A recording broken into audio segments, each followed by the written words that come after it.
Good morning, good afternoon, and good evening, esteemed professors, doctors, guests, colleagues, and participants from all over the world.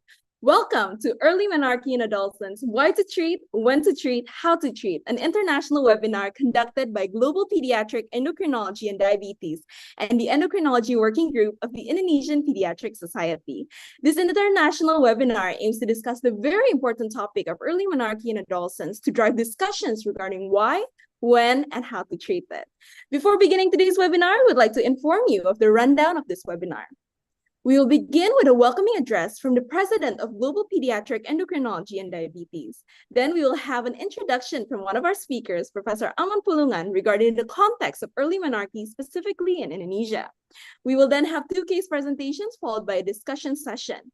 This will then be followed by the keynote presentation entitled Practical Approach to Early Menarche Investigations and Management by Professor Deborah Miller. Today's webinar will then be concluded with a discussion session. For the smooth running of today's event, kindly pay attention to the following rules and regulations. Participants are encouraged to have their videos turned on throughout the webinar.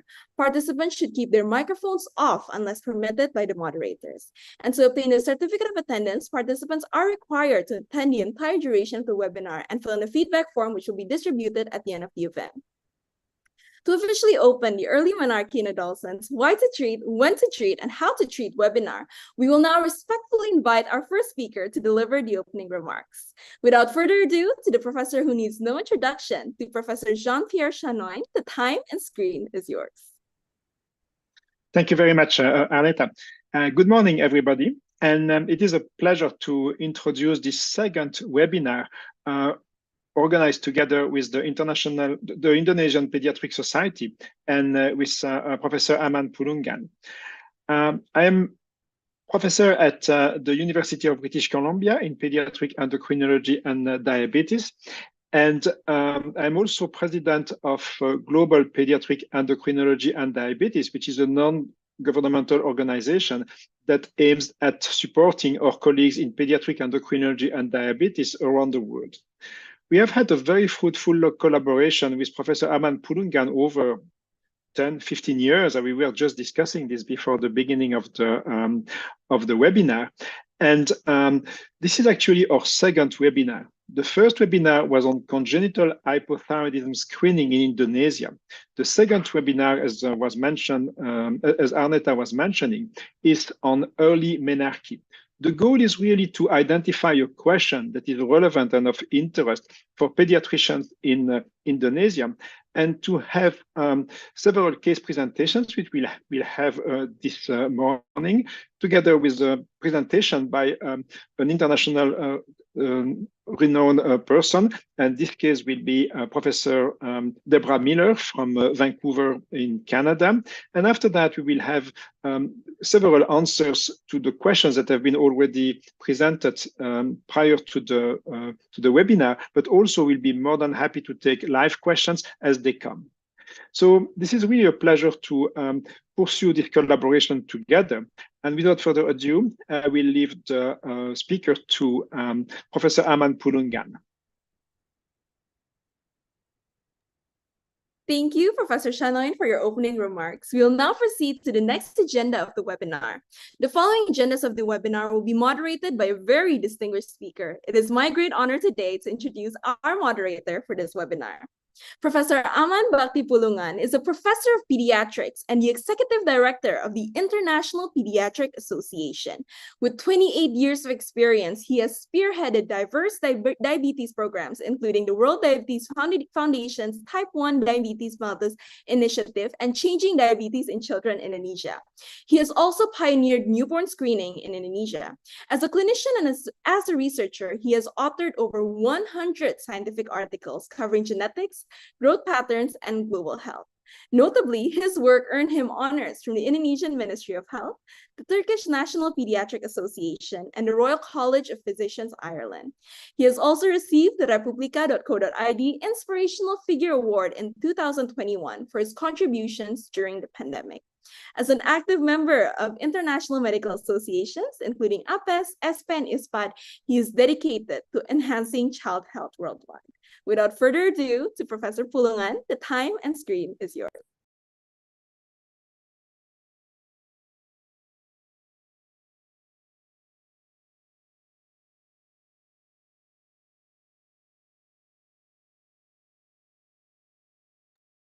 Thank you, Arnetta. Let me and good morning, everybody. Good evening, and also from other part. And thank you also, JP, for opening this. Let me share my slide first, okay?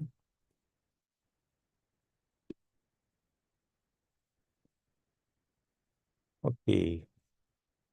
Hold on.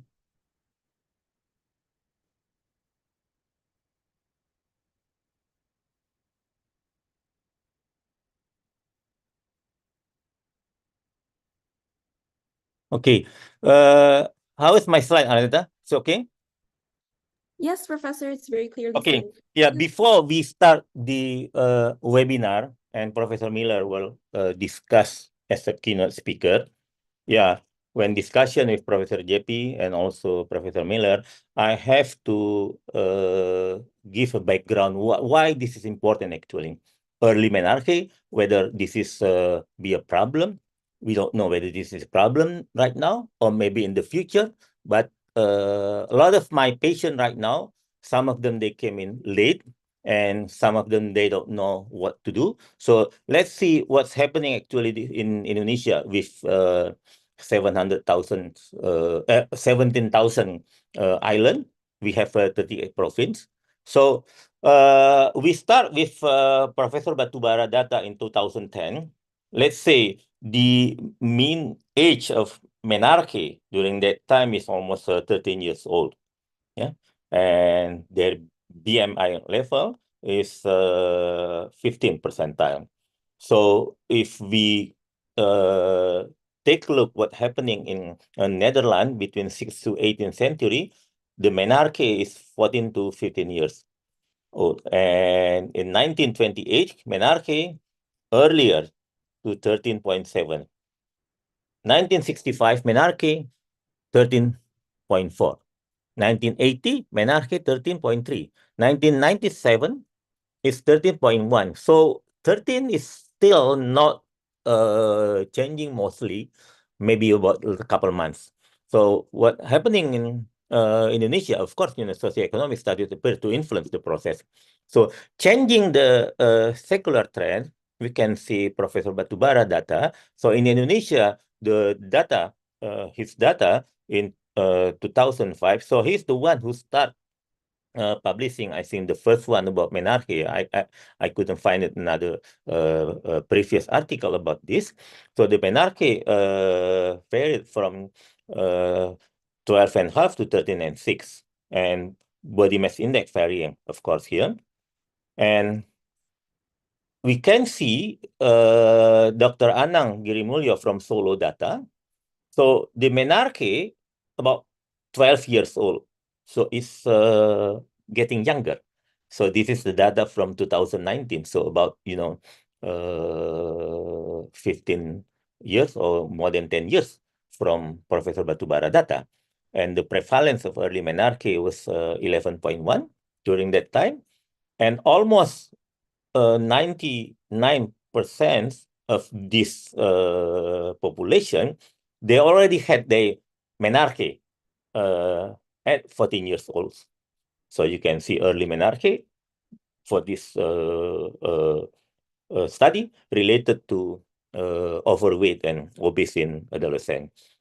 My data published in 2020, the subject, the elementary school student in Jakarta, but this is the data from Jakarta.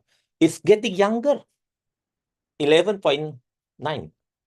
And the correlation reveal with body mass index. So we start thinking whether, overweight, obesity is changing, lifestyle is changing. So we can discuss it later with Professor Miller. And there is a weak negative between weight, height ratio, and menarche. So what is actually the problem? Is it related to psychosocial or cultural aspect in Indonesia? In rural area, parents are mostly not concerned about the age of menarche. Menstruation, cultural, and religious is considered a sign of right to basis of being adult. And this also contribute to high number of child marriage in rural area. So this is a negative part of the early menarche in the rural area. In urban area, mostly in Java, parents are very concerned right now regarding their children age of menarche. Concern includes psychosocial readiness. They start worrying about this. Peer pressure at school and children height. They start aware that menarche related to height, the final height. And some of them came with really late, with the height less than 150. A lot of them right now. Teenage marriage in Indonesia, what's happening related to poverty in rural area? Around this is UNICEF data, 1 in 4 girls aged before 18 years old in Indonesia. So, of course, it's related to educational, economic, and globally, of course. Marriage girls are vulnerable to the domestic violence. So we have to prevent this. This is for some other aspect of the psychosocial. So actually, the legal framework, marriage age is 18 years old and should be above 16 or probably above 19. So you can see geographic spread of child marriage prevalence under 18 almost all over the country. In 70,000 islands, the 7,000 island inhabitants. And we have 4.8 newborn every single year. So you can imagine if we are, as a pediatrician, not aware about this going to be a problem. Yeah. Or what's the outcome of the early marriage later on? So the concern of the treatment, of course, this is in the endocrinology clinic. Some parents are concerned with treatment delaying puberty regards to religious reason, considered as unnaturally delaying age puberty. But less parents are concerned of medical aspect side of the effect of the therapy. Okay, this is about the introduction, why we need to discuss about this.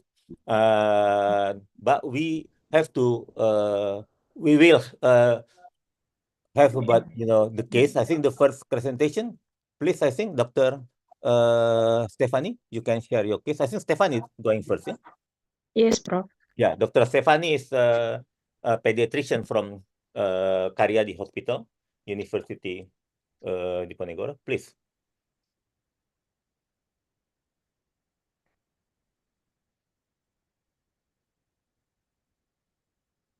I'd like to share screen first, Prof. Okay, is my slide is clear, Prof? Slideshow, please. Is it clear, Prof? Okay. Okay. Thank you. Good morning, everyone. My name is Stephanie Adelia. Thank you for the opportunity. Today, I'd like to present a case about vaginal bleeding in a girl. This patient come to our hospital at 8 years, 6 months, with chief complaint with vaginal bleeding. For the history of disease, approximately at 6 years, 3 months, these patients started to have breast enlargements and looked smaller than peer groups, but no other complaints like headaches, dizzy, no visual impairment, and no other complaints. And after approximately at 7 years old, she started to have pubic hair growth and change of body odor. And when she 8 years, 5 months, she started to have vaginal bleeding for 3 days, and the tampon changed 3 times daily, and also had lower abdominal pain at the first day. After that, their parents refer the patients to hospital. From the past history, there was body weight increase, 6 kilos approximately in the last 2 years since pandemic era, and she had fast growth in the last 2 years. She also had a sedentary lifestyle with less physical activity, no history of visual impairment, no dizziness, no seizure, no motoric impairment, and no history of chronic disease or long-term medication. Also no history of radiation, seaborne term with body weight 2,500 grams.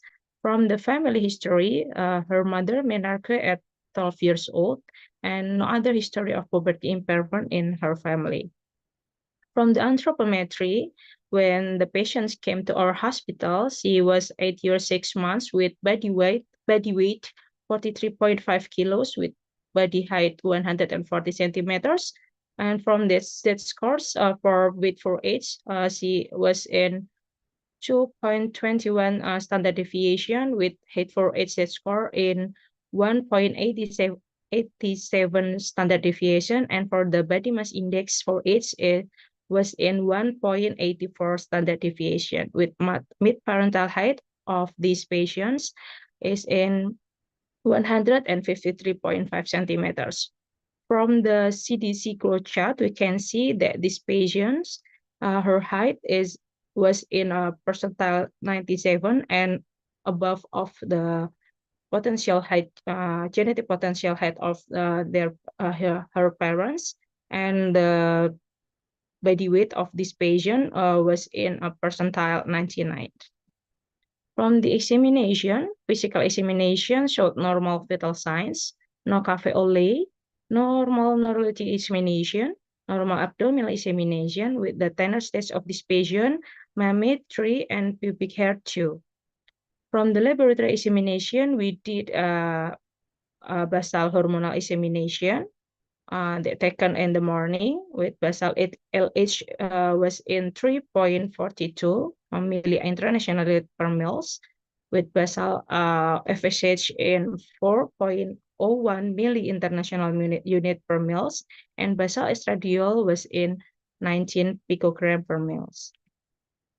We also had radiology examination with the bone age. In this patient, we did bone age when she was 8 years 6 months, but the bone age showed that it's appropriate with a 12 years girl with this advanced bone age for these patients. And from the pelvic ultrasound examination, we had a ratio of corpus uterine and cervix was 2:1 with the clear result of ovaries, which is these results appropriate with internal genitalia pubertal stage. And based on the anamnesis, physical examination, laboratory examination, and radiology examination, we diagnosed this patient with early menarche at causa due to central precocious puberty and obesity. And we plan for this patient to start treatment with GnRH analog. We use leproproline acetate 3.75 milligrams every 4 weeks. And we plan to have a pituitary dynamic MRI with contrast, but due to National Health Insurance, the schedule she had schedules on mid-February 2024. And also we should have evaluation for the response treatment and also growth velocity monitoring. And the other important thing of the patients other than early menarche is about the obesity. So we start to give education and program to lifestyle changing for the obesity. Thank you.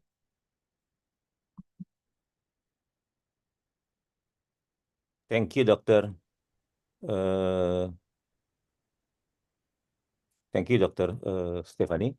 Any clarification question? Probably we will discuss it later with Professor Miller. Maybe in this patient, because this patient already had menarche at 8 years 5 months, Prof, and we start to give the treatment with leproproline acetate. So maybe in this case, maybe we can give had explanation for other participants also about until when we can delay the puberty in this patient, delay the menarche in this patient, and is it just related with the body height or other reasons for the delayed for menarche in this patient? Okay. Maybe something like that, because what do you think? This is probably pathologic or part of the early, model of the early menarche? In this patient is because in this patient is near for the early menarche because of central precocious puberty, Prof. Maybe this is idiopathic, but we should make sure with the pituitary dynamic MRI. So we still wait for the result of the pituitary dynamic MRI in this patient, because the menarche start at 8 years. Maybe the pubertas start earlier in 6 years or early, maybe because the patient not really not really sure about the start to breast development, but the 6 years is approximately age for the patient start to puberty. So maybe this one is the not just an early menarche, but really related with the central precocious puberty in this patient. Okay. Probably Dr. Professor JP, I think you raised your hand. I just raised my hand. Thank you very much, Stephanie, for this case report. I was going to ask, you partially answered the question. I was going to ask about the indication for the MRI, and when do you, what is the age or the reason or on when you would and when you would not order an MRI of the brain of the pituitary in young girls with precocious puberty? We prefer to do a pituitary dynamic MRI when the patient is have puberty is younger than 6 years, Prof. Because the patient is start menarche at 8 years and 5 months. I think maybe the puberty starts or also although the parents say that the breast enlargement is start in 6 years 3 months, but I think it's possible the puberty comes earlier than 6 years. So I choose to plan to have MRI pituitary dynamic contrast in this patient.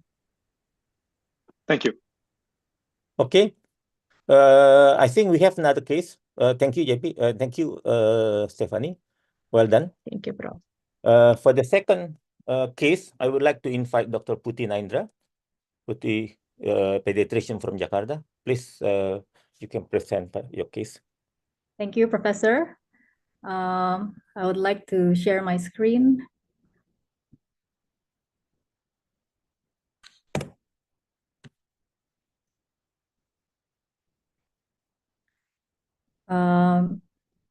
Is it visible, Professor Ahmad?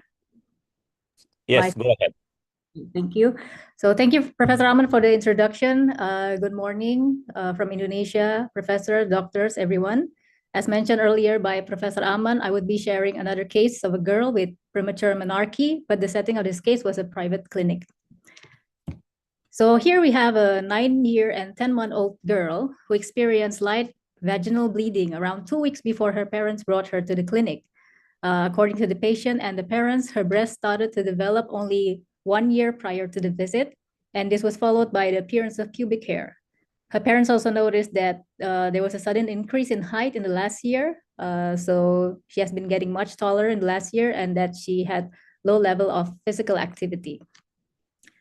To rule out, so the parents also revealed that there's no history of headaches, seizures, visual disturbances that would suggestive of central causes, or pain in the abdomen that could be suggestive of peripheral causes. No symptoms suggestive of hypothyroidism, no history of any medication, consuming medication or use of creams, and the patient was born at term with normal body weight. And from the family history, based on the parents' pubertal age, we can learn that there was no history of early puberty in the family. On examination, the patient's height was 143 centimeters, which was at 84th percentile, and her weight was 43 kg, which was at 91st percentile. Based on the calculation, the mid-parental height was 151 centimeter. And since at the time of examination, her height was already at 84th percentile, this indicated that there had been accelerated growth. Meanwhile, the body mass index at 20.9, which was at the 90th percentile, showed us that the patient was also overweight. Upon further examinations, the patient's physical findings were within normal limits. Neurological examinations were normal. There was no caveolae or other signs of McCune-Albright syndrome, no signs suggestive of hypothyroidism, and the tender stage was M4 and T3. X-ray examination revealed an accelerated bone age at 13 years. And the laboratory examination performed a couple of days afterwards revealed increased levels of basal LH, FSH, and estradiol, and low level of vitamin D. So based on the history and physical examination, supported by evidence of the accelerated bone age and increased level of the hormones and low level of vitamin D, the patient was diagnosed with premature menarche, vitamin D deficiency, and overweight.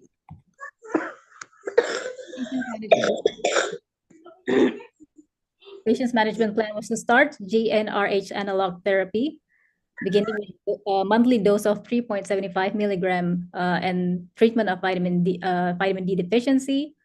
The head MRI with contrast and pelvic ultrasound were planned, but they were not performed due to the parents' reluctance to visit the hospital in the middle of the pandemic. Patient was also advised to apply good dietary habits and other lifestyle changes to manage her weight. And this is a summary of 2-year follow-ups. The patients was treated with GnRH analog for around a period of 18 months, beginning with 3 doses of 3.75 milligram every 4 weeks, followed by 6 doses of 11.25 milligram every 12 weeks. On evaluation, we can see here the level of the hormones of LH, FSH, and estradiol were reduced after 3 months of therapy. Meanwhile, bone age evaluations were performed around 6 months and 50 months into therapy. And the last X-ray showed that the patient's bone age at 11 years old was appropriate for a 14-year-old girl. And the patient's menstrual period restarted when the patient turned 12 years old, around 9 to 10 months after the therapy was stopped.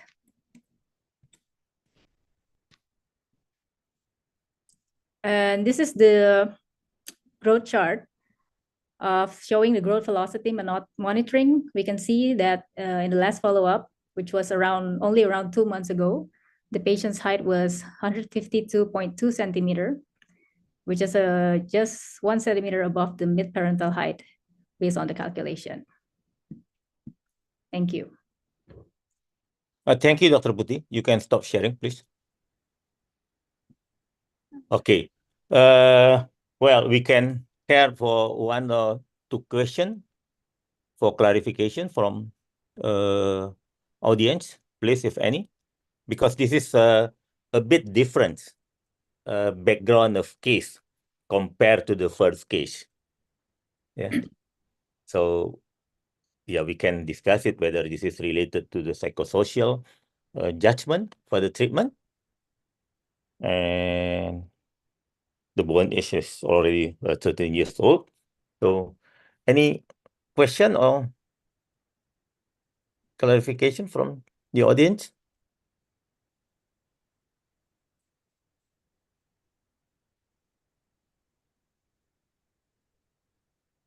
So, I just want to, okay, this is not related to the question about delay menarche. Dr. Putih, Yes. what do you think the really judgment of the treatment for this patient, whether they related to the psychosocial background or related to the, I mean, psychosocial, whether the girl is not ready for menarche because of the peer group, or maybe of the parent afraid of the height? What's really the background? Yeah, thank you, Professor.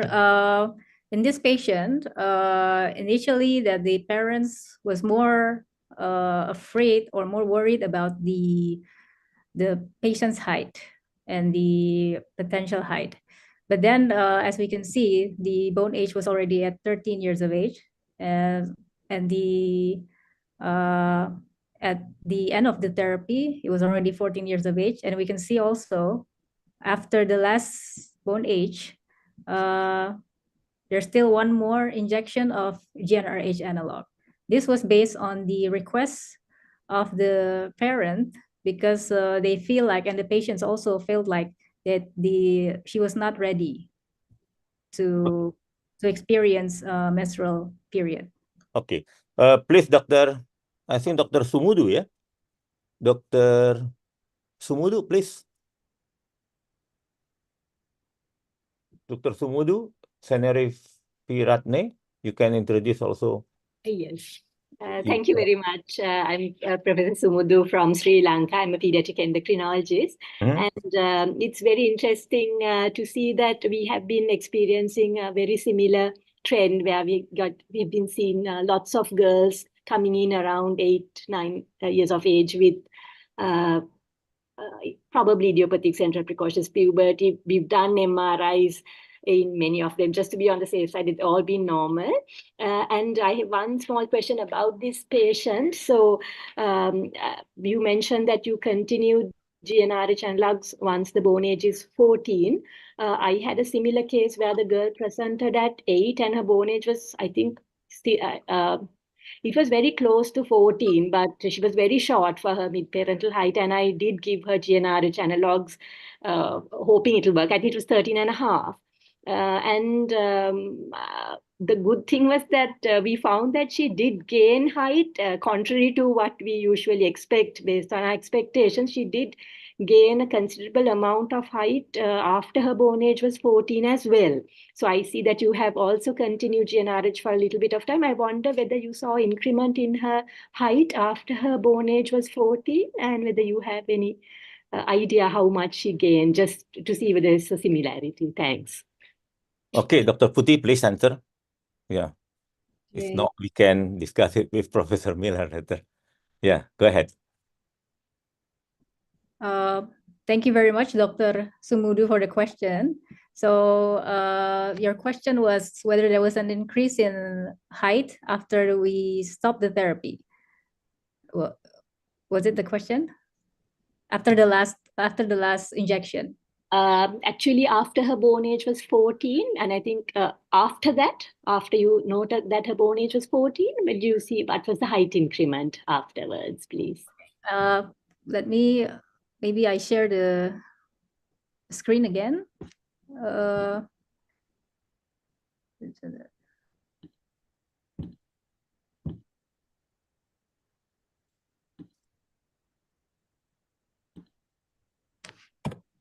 This was the growth chart, and you can see here at 11 years of age, this was the last injection of the when the bone age was already 14 years of age, and we can see the increase in height is not that significant within 3 months period. But then we can see also that at the last follow-up, when the patient was already almost 13 years of age, that the height was 152.2, which was 1 centimeter above the mid-parental height. And we can see the increase here of the height. Does that answer your question, Dr. Sumudu? Yeah. Okay. I think we can discuss later with our keynote later on. But the second one, I think Dr. Nanis, yeah? Please, Dr. Nanis, we have another 5 minutes, please.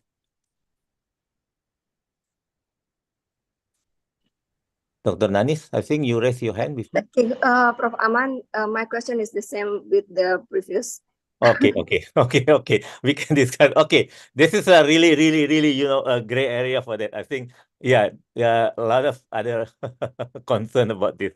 Thank you. Okay, I think, thank you. I think we will put this to do our basket of questions, and then during the after Professor Miller presentation, we can make a lot of discussion about this. Thank you so much, Dr. Putih. Well done. So thank you, Dr. Putih and Dr. Stephanie. Yeah. Thank you. And Thank next, you. I think we come to the most important,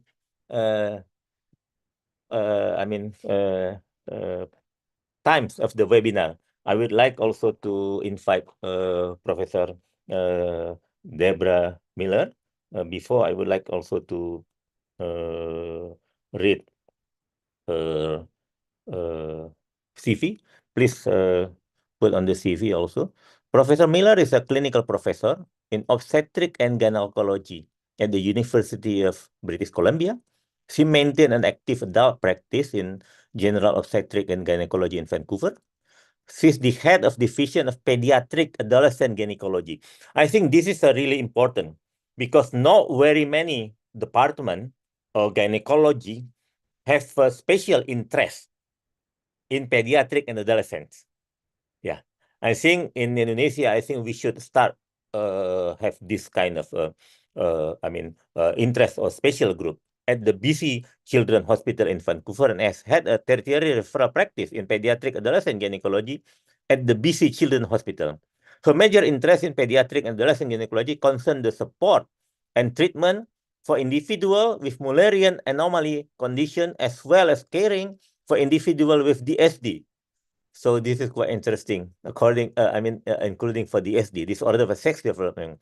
She has been active a member of multidisciplinary team for the individuals with the DSD at BC Children's Hospital for individuals since 1990. Wow, it's really wonderful. I think I would like to invite Professor Miller. Yes, please, the time is yours.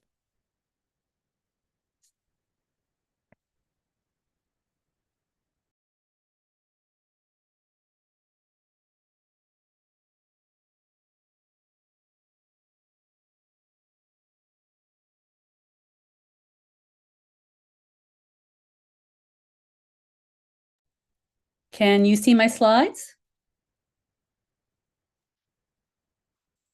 Yes, Doctor, And you can hear me? clearly. Okay, thank you. Well, first of all, thanks for that introduction, Professor. And I'd like to thank JP for inviting me to participate in this very interesting forum. This is a first for me.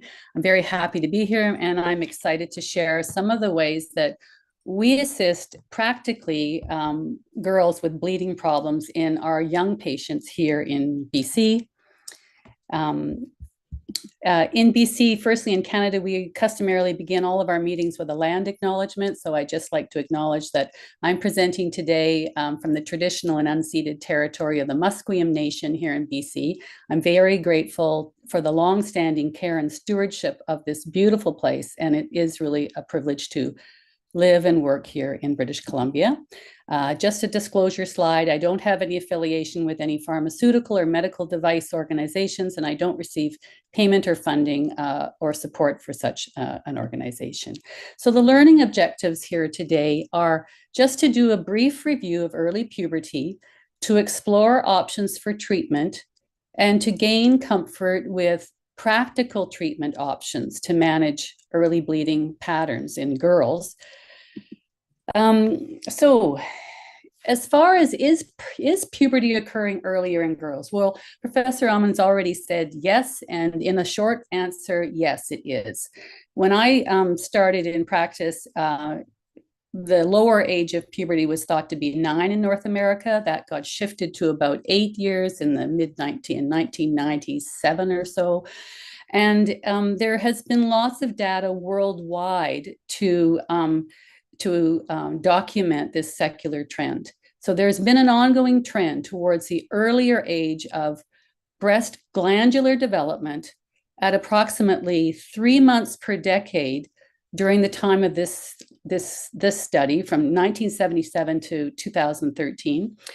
And of all of those studies that were looked at, the earliest age of Tanner B2 in breasts in girls was in the United States at an mean age of 8.8 years to 10.3. So this is normal, and in African populations, those were the oldest girls with a mean age of 10.1 to 13.2. So having looked at that, of pubertal shifting, what's causing this shift? That's the question that was initially thought to be answered by improved nutrition worldwide. This was the general explanation. However, there's more and more data to suggest that overnutrition and obesity is associated with this.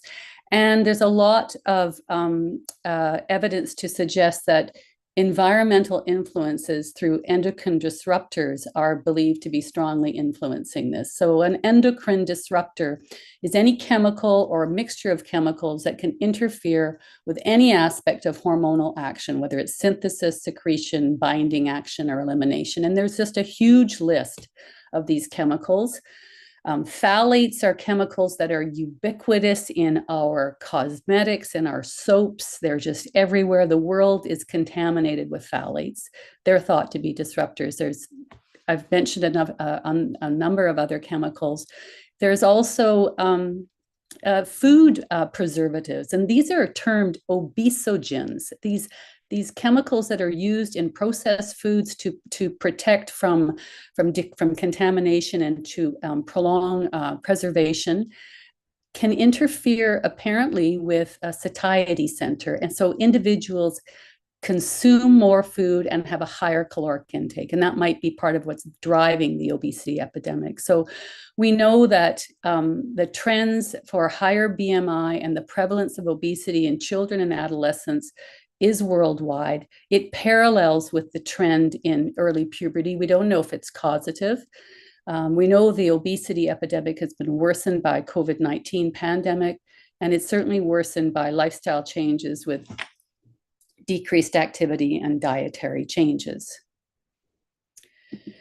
So is this a problem? Is early menarche a problem? Well, it is associated with adult risk. So there's a clear association with individuals who have an early menarche, have an associated higher BMI as adult women. There is an increased risk of sex steroid-dependent cancers, premenopausal breast cancer and endometrial cancer, and that risk is independent of BMI. There's an increased risk of adult ischemic heart disease, and apparently for every year earlier that an individual has menarche, there is a 2 to 3% higher relative risk of death from all causes, including ischemic heart disease. For adolescents themselves, there's an increased risk of anxiety and depression during the adolescent years. And in North America, there is an association with increased substance use and risk behaviors and earlier age of sexual debut. So the question has come up, when to investigate? Well, if the worldwide trend to lower age of the onset of puberty with glandular breast development is normal from age 8 to 14, does that mean we don't investigate individuals at age 8? I think from my understanding and reading, we still need to pay attention to atypical progression, so rapidly progression of early puberty, and certainly individuals who have neurological signs and symptoms that might suggest an organic cause, although in girls, organic causes are extremely rare. And certainly over the age of 6, they're rare. And I think you mentioned that MRI investigation is typically thought to be very important under the age of 6, but questionable over. So I think it really depends on the place that you live, your own geographical area and your own population as to the timing. And that's the question for the endocrinologist in your area. I just wanted to share a study, a relatively recent study out of China, where they followed 212 Chinese girls with Tanner breast development 2. So these are 7 and 8-year-olds.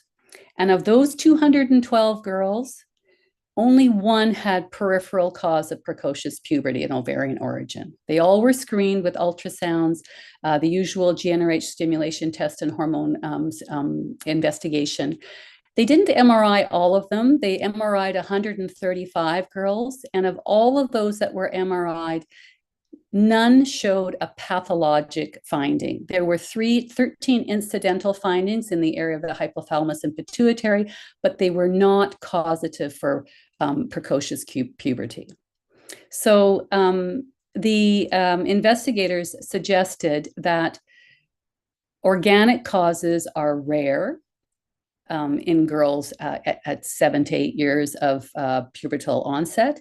And even the girls, in most of their girls that had slowly progressive precocious puberty, and almost half of the girls that had rapidly progressive puberty, they did not require treatment for GnRH with GnRH agonist therapy. So in their population, they chose to treat for predicted adult height in the 3rd percentile and psychosocial disturbance.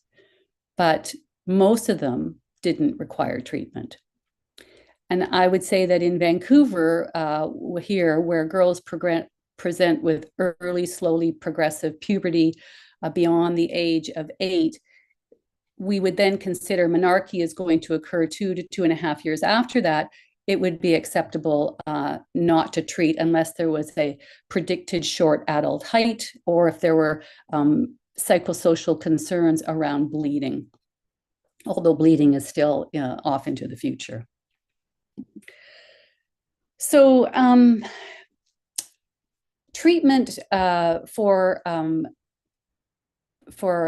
early puberty, we've talked about height and wanting to optimize adult height. We've talked about psychosocial distress. There's also a need to treat bleeding. And so you may want to treat bleeding because that's challenging for girls of this age group. We've talked about this adverse cardiometabolic disorder down the road. Is there anything we can do to prevent that? We can discuss that. I want to just mention iron deficiency because as an adult gynecologist, I'm very concerned and aware of iron deficiency in patients. And for young girls that are bleeding, we need to make sure that they don't have iron deficiency. We know that iron deficiency interferes with cognitive function, relates to school absenteeism, and potentially limits educational opportunities for girls. We also know that iron deficiency of women going into pregnancy is associated with iron deficiency of the fetus and their newborn children.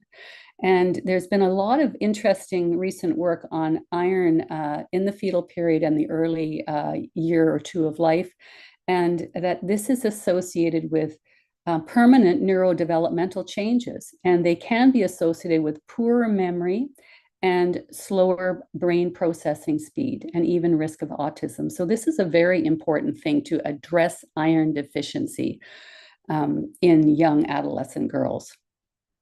I've just given you the name of the most interesting researcher in this area, who's a pediatrician out of the University of Minnesota, who has a big interest in nutrient deficiency. So how do we treat? We've talked about this. It's the gold standard is GnRH agonist therapy. Nothing else shuts off puberty like GnRH agonist therapy. And it is the only appropriate treatment to affect height. It will create amenorrhea, so that's going to relieve psychosocial distress. But the question about whether or not it does anything to affect risk down the road is interesting. And there have been good studies that have looked at girls on GnRH agonist therapy who continue to have insulin resistance and metabolic change and adiposity. And in fact, their insulin resistance even worsens while on GnRH agonist therapy. So this may do nothing to affect potential risks as adults. So obviously, much more study is needed to understand whether or not dietary changes, and there's a lot of discussion about consumption of and the types of polyunsaturated fats, and as to whether or not that can be influenced and changed to affect cardiometabolic risk down the road. And that's a question for future research. So if we're talking about girls where we're not concerned about height, what can we do about their bleeding? I mean, that's, I understand that practically that's something that we as gynecologists can help patients with. So we need to consider, if we want true menstrual suppression and amenorrheic rates, we need GnRH agonist therapy. But short of that, there are lots of other hormonal therapies that can offer significant possible rates of amenorrhea and certainly improvement on bleeding patterns. So I'm going to talk a little bit about that. Those consist of the straightforward combination hormonal therapies, estrogen, progestogen combination products that can be given orally through the skin, or even in the appropriate individual through a vaginal ring and vaginal absorption, or progestogen only therapies that are available orally and by injection and by intradermal implants and through our medicated IUDs. So when we're trying to achieve menstrual suppression and we're not using a GnRH agonist, we tend to use a combination estrogen, progestogen medication. And we've got lots of experience with the extended use of these pills for girls who have very painful or very problematic periods. And our hope is to try and get an amenorrheic state to create a very stable endometrium and one that doesn't shed. That's a tall order to achieve with pills alone, but we can experiment to try and get the best scenario. We're often able to achieve very significant improvement in comfort and very improved bleeding patterns. We use the pills without a break. In adolescence, we know that adolescence is a time of building bony skeleton, putting in the bank to build strong bones. And there's been a lot of data that evaluates girls and looks at bone mineral density while on combination birth control pills at doses of 30 micrograms. So those are mid-dose birth control pills. And it's quite clear that if they are on pills that are lower than that, so 20 and 10 microgram pills, they gain bone mineral density, but not at the rate of their controls who are taking no pills. So in the adolescent population, we really like to have a young person on a 30 microgram pill, hoping that she's going to gain her bone mineral density close to the rate of a control and build her bony skeleton. And we tend to be concerned about using lower dose pills. But if we're thinking about a girl who's really close to menarche and is young, like an 8 or a 9-year-old girl, we might be quite happy with a lower dose combination birth control pill, because we're feeling like this is pretty safe to be in a low estrogen state at this age.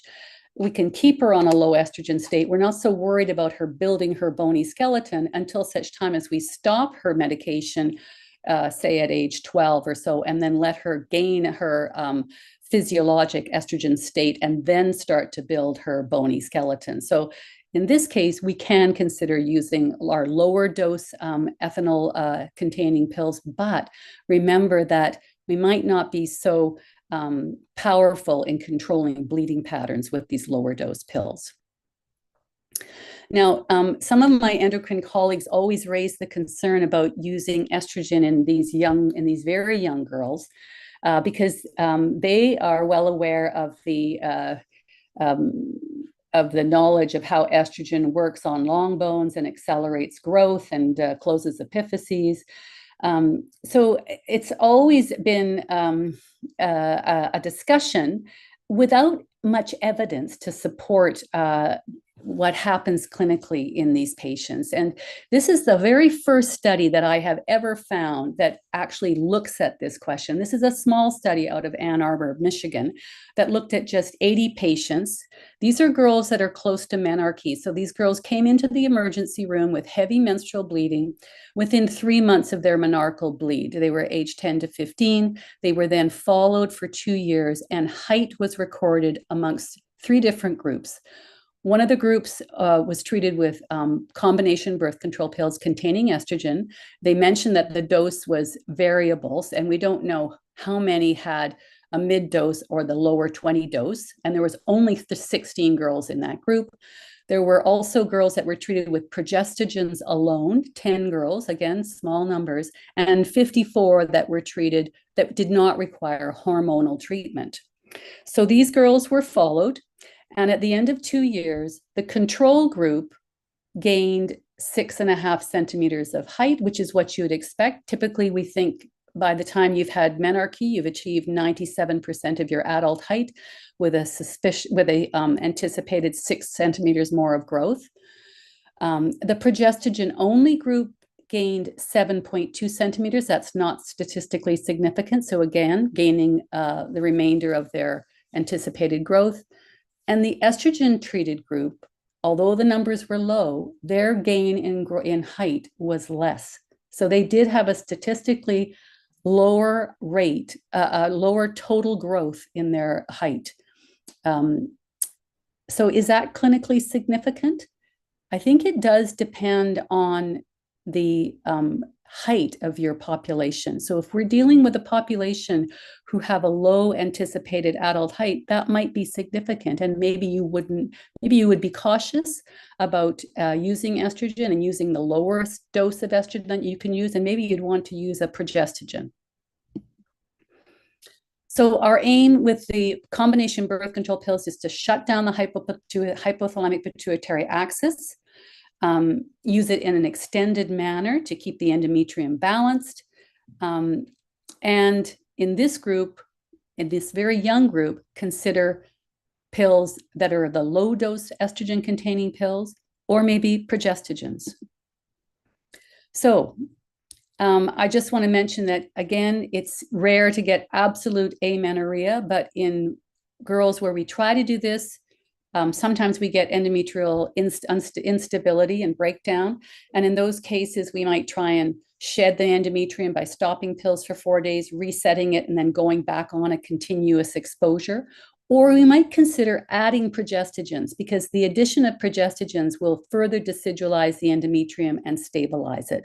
And our options would be oral Provera, oral norethindrone at variable doses. Let me just, sorry, I lost my slide. Okay, so dosing of estrogen, I would say we need very careful counseling with families. They need to understand our variation and what we can use, and we need to have good, clear discussions about the potential significance of decreased height if we're treating a very young girl and we're needing estrogen therapy. If the bleeding is not heavy, we would use a low dose pill or a progestogen. If there's persistent breakthrough bleeding, adding progestogens. And what other types of progestogens could we use? Well, orals, we've said, there are subcutaneous implants that are generally associated with irregular bleeding patterns and not ideal for amenorrheic states. But our medicated intrauterine systems, our medicated IUDs, are extremely valuable in our young girls with bleeding problems. And when we have a young girl at age 9 or 10 with a bleeding disorder, we are putting in medicated IUDs very soon after their menarchal bleed to try and manage the very problematic bleeding that they have. So medicated IUDs are an option in this age group. And all progestogens have the advantage that there is no effect on clotting parameters. There's no effect on growth plates. We have different delivery systems. But the one thing about progestogens is appetite stimulation and association of metabolic weight gain. And in this population, if we've got obesity, this is a concern, and we have to be thoughtful about that. There is a low estrogen state associated with Depo-Provera, injectable medroxyprogesterone acetate. But if we're looking at a girl with early puberty and one that we want to shut things down, we're not so worried about a low estrogen state. It doesn't shut it down enough to affect height, but it's going to shut it down to affect possible bone mineralization changes.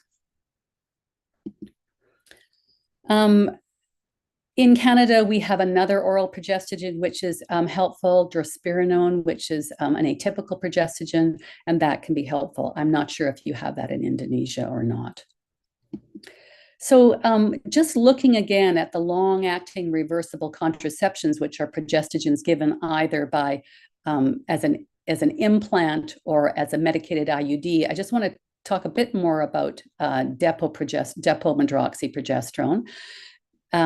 So that is sometimes discussed as a short-acting reversible contraception, but acts more like a long-acting because there's such a long washout from fat solubility. We've got a long history of depo use, and it's recognized that weight gain in women is a problem. In adolescents, it is a problem as well, in that there's good studies, as the tradition. There is the early observational study of 450 girls who were followed, and they were divided into two groups. So these girls were given contraception. They were ages 12 to 18. And there were obese girls and non-obese girls, and they were followed up for 18 months. And of the girls that started off as obese girls and were given Depo-Provera, they had a mean weight gain of 9.4 kilos over 18 months versus 3 kilos in the control group in the obese girls. The non-obese girls who were given Depo and combination pills, as well as the controls, had no significant change in their weight gain. So weight gain for obese girls on Depo is significantly greater than for non-obese girls. And it's true that on Depo in adolescents, if they gain weight early, it's going to be consistent and progressive. So beware of that in this population. Implants, I've already said, they're not the first choice to achieve amenorrhea. They're systemic progestogen therapy, but we do get some amenorrheic rates that improve over time. So just another word about medicated IUDs, because they truly are extremely powerful and helpful in bleeding patterns. The amenorrheic rate in adolescents is 60%. And if they don't get amenorrhea, they get a great improvement in bleeding. So light spotty menses.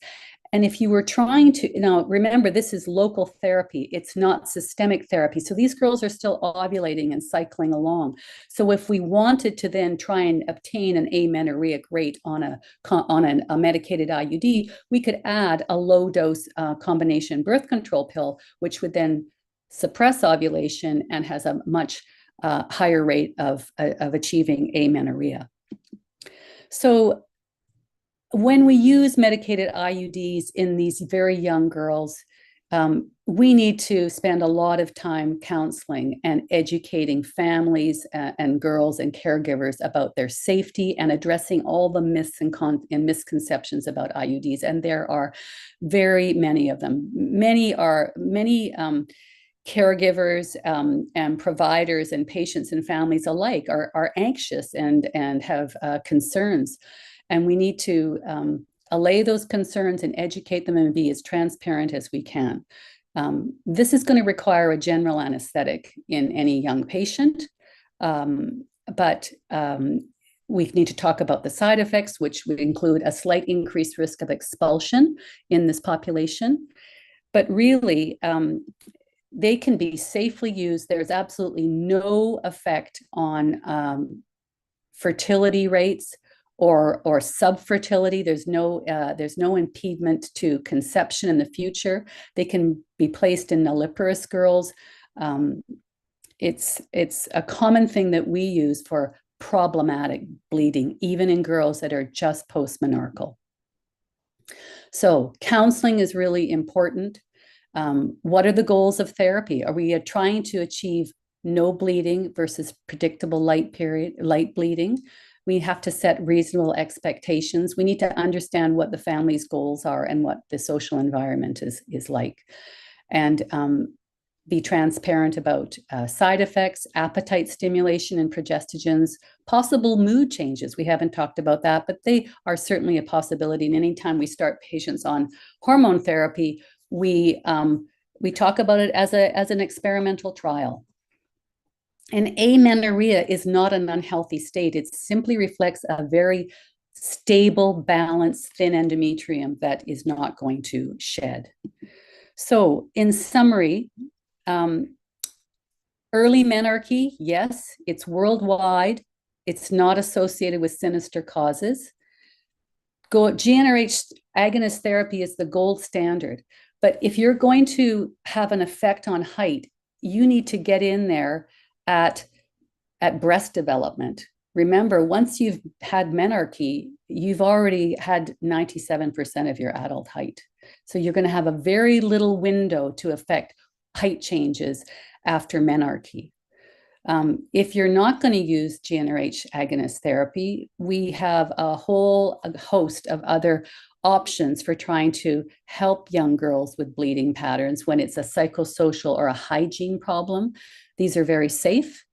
I think the future question is really how to understand what those environmental drivers are that are driving earlier onset of puberty and addressing those. And that's a question for future research. And with that, I am going to hand the reins back. Thank you very much for listening.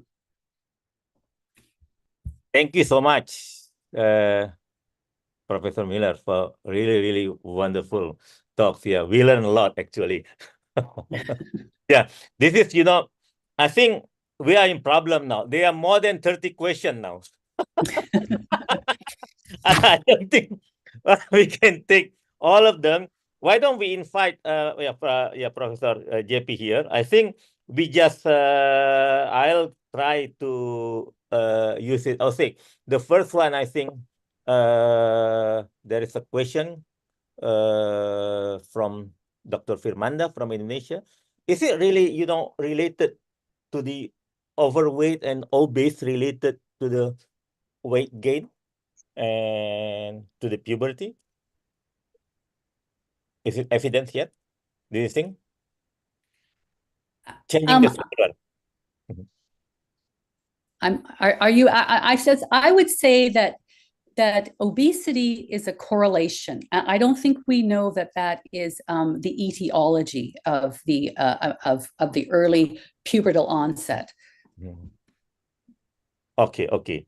So this is some other list. What pathology condition can cause early menarche? Does growth spurt always present before the beginning of menarche or puberty? Definitely, growth spurt is the first sign of estrogen of an estrogen environment, even before thelarchy. So growth spurt and thelarchy are first. Puberty is like 2 to 2.5 years down the road from that. It's a late onset in puberty in girls. Okay. The next one, is there any correlation between early menarche and risk for irregular period in adolescent? Or also there is a question, the risk of this early menopause? There's no evidence that menopause occurs earlier with early menarche. No. And there is no association of irregularity of cycle, which would suggest ovulatory dysfunction with early menarche. Okay. How long can we continue OCP therapy? 30 pills? Do we need a pill-free period every 6 to 12 months to prevent endometrial CA risk? No. And endometrial CA is related to unopposed estrogen exposure. So all combination birth control pills that have progestogens in them protect from endometrial cancer. So anybody who has had an experience of prolonged use of combination birth control pills actually has some protection against endometrial cancer risk. So we don't need to take a pill-free holiday. What I did mention, though, that when we're using an extended pattern of a combination pill, we're trying to achieve a very stable endometrium to avoid bleeding. We're hoping for amenorrhea. But it's common that at some point we get some instability in the endometrium and it breaks down a little bit. You get spotting that might heal, and maybe it's minor and a person can tolerate that and they ignore it. But if it becomes persistent and problematic, we generally suggest to shed the endometrium. So stop the pills for 4 days. The endometrium will shed and then allow it to reset and then try and go for another prolonged period. And how long an individual can go on combination pills and remain amenorrheic is individual. Some girls start bleeding at 6 weeks and others can go 12 months and be dry. Okay.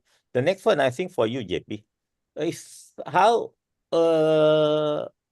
because this is about the bone age and also about, the height. You heard about, one question also from Sumudu related to the second case that Putih was present. When to stop, and do you think, 13 and 14 bone age is still worth it to treat? JB? Yeah, thank you, Aman. So traditionally, the bone age of 14 years in a girl is associated with 98% of the final height. So you have another like 3-4 centimeter maybe that will come after the bone age of 14 years. For over the next 2 or 3 years, it's relatively slow. As Dr. Miller was saying, we are past the growth spurt. The growth spurt was really the rapid growth at the beginning when the estrogens increase, and usually prior to the menarche. So usually we would stop the treatment with GnRH analogs when the bone age is around 14 years, yes. Okay. Deborah, what's about the relationship between vitamin D and menstrual cycle? Vitamin D.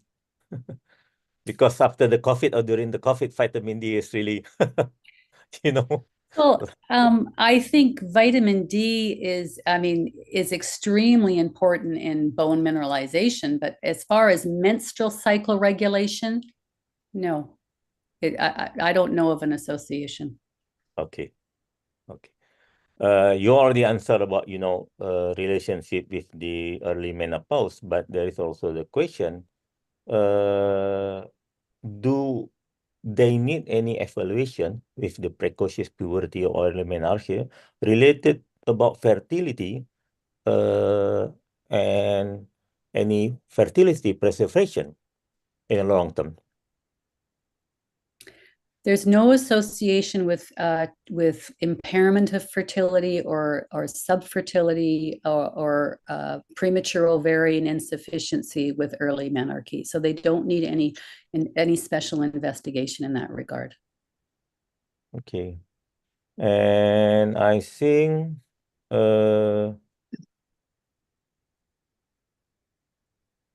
yeah, I think you already mentioned about this, whether there is a relationship between junk food and other processed food, I think, with the endocrine disruption. Yeah, this is a question about this. Can you also explain it again?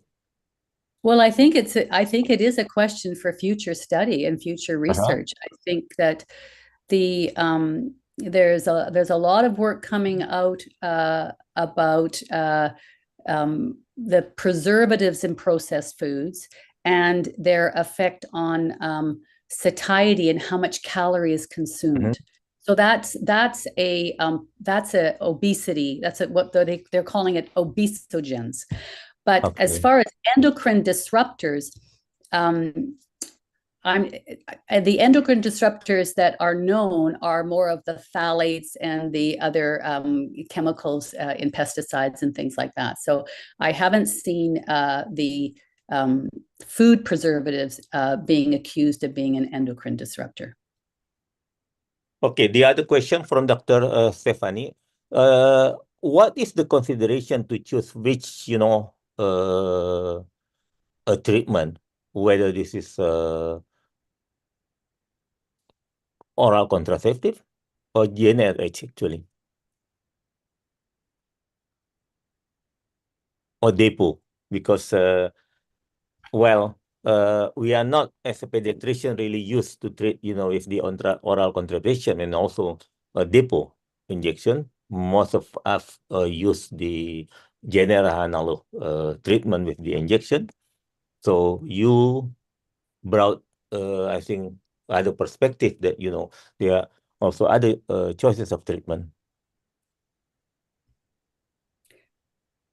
Is that a question for me or JP? Oh, no, so to you, of course. Okay, to me. Sorry, okay. Deborah, okay. sorry. I'm sorry, because, I'm looking at because JP. for pediatrician, I know, my point in discussing other hormonal therapies was for individuals who were not trying to address height, and we're not trying to address absolute amenorrheic states. We're just trying to help them with their early bleeding pattern. In those individuals, yes, we have a multitude of hormonal options. If those individuals, if we want amenorrhea, GnRH agonist is the gold standard and the best treatment. Okay. The other question, beside that, I will open live question. If you want to and ask directly, you just raise your hand, because we still have about 10 minutes, if there is a question. There is a question about both cases, how they are related to the age of menarche. I think we discussed about this also already, about fat accumulation and skeletal maturity. And what's the best, treatment to decrease the velocity of puberty for early menarche? I think between all these three choices, probably both of you would answer, Deborah and JP also. The best treatment to decrease velocity. Say GnRH agonist therapy to really suppress the estrogen environment so that you can get a real hypoestrogenic state. It's the gold standard. Okay. When you start the GnRH agonist, you really see the height velocity decrease very, very fast, actually. The question in my mind is more whether how much we gain in terms of final height by doing that. And I feel that if you are close to 7 or 8 years of age, I'm not sure you really gain that much height at the end compared to not treatment. But there are no very good studies for that. There is no randomized study out there. And but otherwise you will decrease the height velocity very, very fast. Yes, that's for sure. And if I may build, because I was interested by the previous question from Stephanie, I believe, about the choice of therapy between one and the other, between the GnRH analog and between the hormonal therapy. And Deborah, I was wondering whether you were concerned or what your take was about the fact that by giving GnRH analogs, you would suppress estrogens for the next 1, 2, or 3 years, and to which extent it's going to be detrimental in the long run for the skeleton. And conversely, by decreasing the duration of estrogens lifetime estrogen exposure by giving GnRH analogs. So instead of having your own estrogen, say, from the age of 8, you would then have them from the age, say, of 12. Is it actually going to influence the risk of what you mentioned, breast cancer or the cardiovascular events that can be happening later on? Do we know that? I guess I would say there's two parts to that question. The breast cancer association is with early puberty. So early onset of estrogen environment, starting early and progressive, is associated with sex steroid dependent cancers and increased risk. So those are premenopausal breast cancer and endometrial cancer. So if we shut it all down and they have a hypoestrogenic state, we're pushing them to an individual who would have a normal late menarche, right? I know of no data that individuals who go into puberty at, say, 12 and have a menarche at 14 and a half have any reduction in their bone mineral density, skeletal strength. I mean, once they get into their estrogenic state, they're going to build that bone bank, and I would hope it would be normal for them. So I wouldn't worry about using GnRH agonist therapy and keeping them suppressed as long as we stop it at a typical time of natural puberty, and then let them go from there and achieve a normal estrogen state. Okay. I think there is a live question from Dr. Sumudu. Please, Sumudu. Sumudu from Sri Lanka. Hi, Sumudu. Hi, thanks, Professor Miller. This is regarding girls with developmental delay, cerebral palsy, cognitive decline syndromes. Some of them go into early puberty, and even at the normal age, the parents, moms, or find it difficult. In those situations, what is your recommendation? Because it will be better for them to be a little bit smaller too, but they often find it difficult to come for the GnRH analogs. So would you consider continuous OCP or DMPA injections, or what is your recommendation in those situations, please? I treat a lot of that population, and that's always a conference with the family. What are their goals? What are they hoping to achieve? And some families are just wanting to have a predictable, easy, light menses to manage, and others are really hoping for amenorrhea. In those cases, most of them aren't worried about eventual height, and that's where we would be thinking about hormonal options. And I must say, in the past, I have had concerns about Depo-Provera because of the hypoestrogenic state, because it's not like we're going to put them on at age 9 or 10, and then by age 13, we're going to let them come off and obtain a good estrogenic environment and build their bones, because there's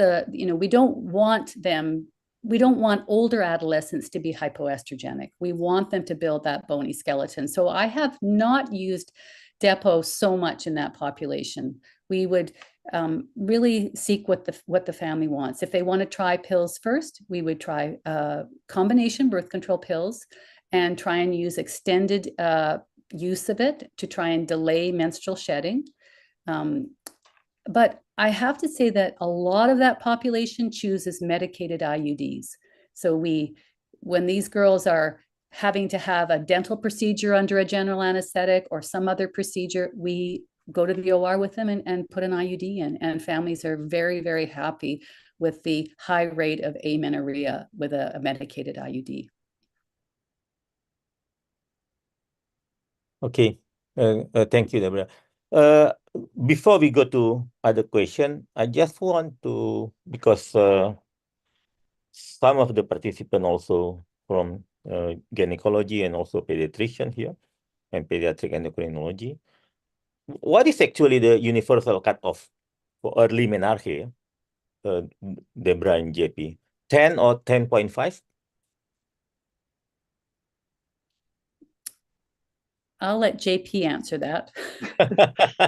Well, I use 10 for early menarche, but that's a number. So I think that we see many families where they come because of the concern of early puberty and early menarche. And I think it's about a discussion between the age itself, but also what it represents for the young girl, and from a social point of view, from the school point of view, how maturity is present, and these type of things. But sometimes it is present in the family, and the mother herself, for example, had her menarche when she was 9 or 10, and there is very little problem because this is considered as part of the family. And others, it's a drama because really this is very poorly perceived by the young girl, by the friends, by her maturity at school, and these type of things. So the official cutoff, if I may say so, is 10, but it's certainly modifiable depending on what the actual situation is. Okay. Any comment, Deborah? Yeah, I guess I'm always really focusing on thelarchy. When is estrogen starting? And that's what I'm really focusing on when I'm taking histories, as opposed to the menarche time, because that's the starter of puberty. Okay. And another question, because you mentioned about exposed to estrogen and also risk of the BMD decreasing. Friend of mine, Professor Tanaka from Tokyo, well, I visited his clinic, I think, 15 or 20 years ago, when he started treat all the patients with GNR age. He used to measure the BMD because he's quite worried. I don't know, maybe this is for the Japanese data. You mentioned about this for the, exposed to estrogenic and also estrogenic environmental. So do you think, Deborah, should we stop it before 12.5 or before 13 actually to expose again to estrogenic environment for any cause? Because we cannot measure it here in Indonesia, I think, like Tanaka was doing it in Japan.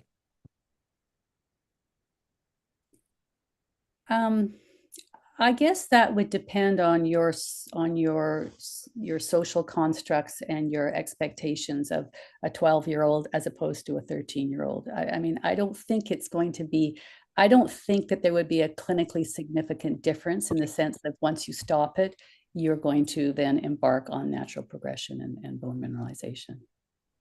Okay, thank you. Another question, how do we prevent adiposity and insulin resistance that may worsen after GnRH agonist treatment in CPP? Is it reversible? Well, that's the $1 million question. I think that's a research question. I mean, presumably we recommend, healthy eating, healthy lifestyle, decreased time on the screen, all of those things that we know are healthy, but I don't think we've studied it. Okay. Any comment, JP? No, not really. I of course, we always go by these recommendations that Deborah was mentioning. I don't see why it would not be reversible when we stop the medicine, but it's right. I'm not sure I know of actual study that looked at that. Practically, I don't think that we have ever treated insulin resistance, for example, or looked specifically at that in young girls that we treat with GnRH analogs. I think the point in that study that I mentioned was that the insulin resistance, the driver is there, and just shutting off puberty isn't affecting that. It's a process that's just going to carry on unless we do something else. Yeah, especially if the girls are obese. Yeah, I think it's nothing we can do. And I think another a lot of concern about early puberty or puberty precox and early menarche. Is there any relation later on to PCOS, Deborah? Risk to PCOS, I mean.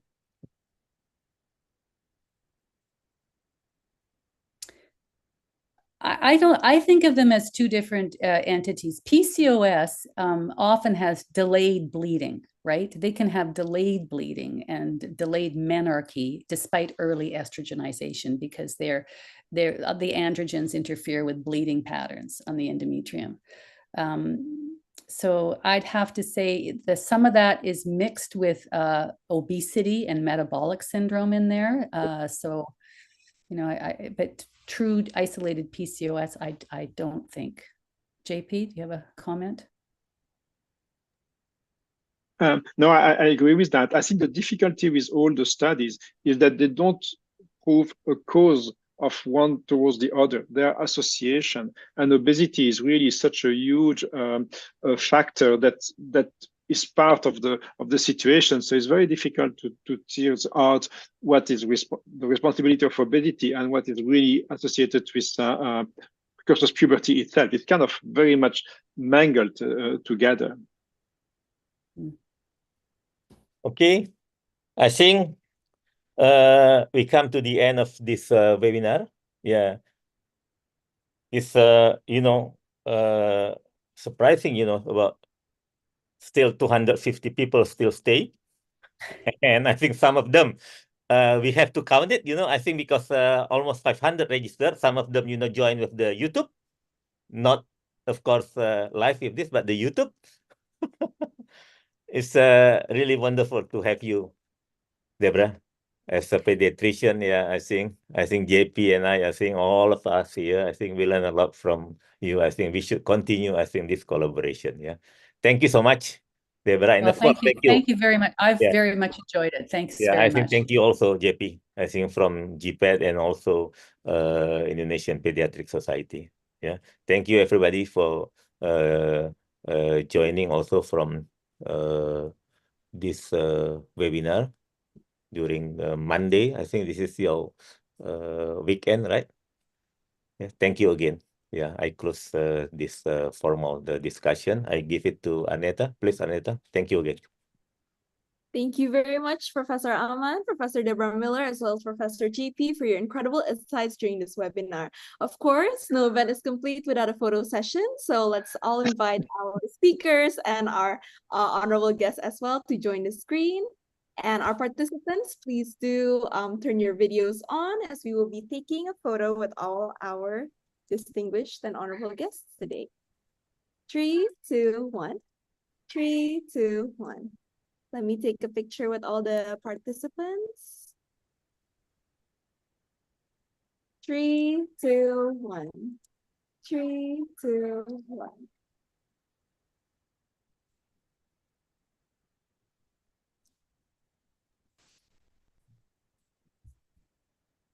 To all the participants, kindly fill in the feedback form as detailed on the slides and sent via the Zoom and YouTube chat.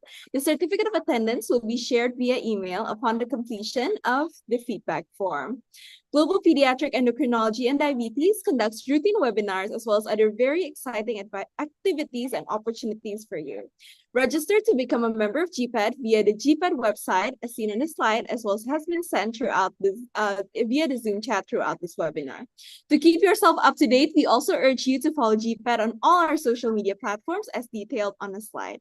Once again, we extend our warmest round of gratitude and appreciation to our speakers and moderators, Professor Deborah Miller, Professor Aman Pulungan, Professor JP, Dr. Stephanie, and Dr. Puti for the incredible lessons and insights that we have learned today.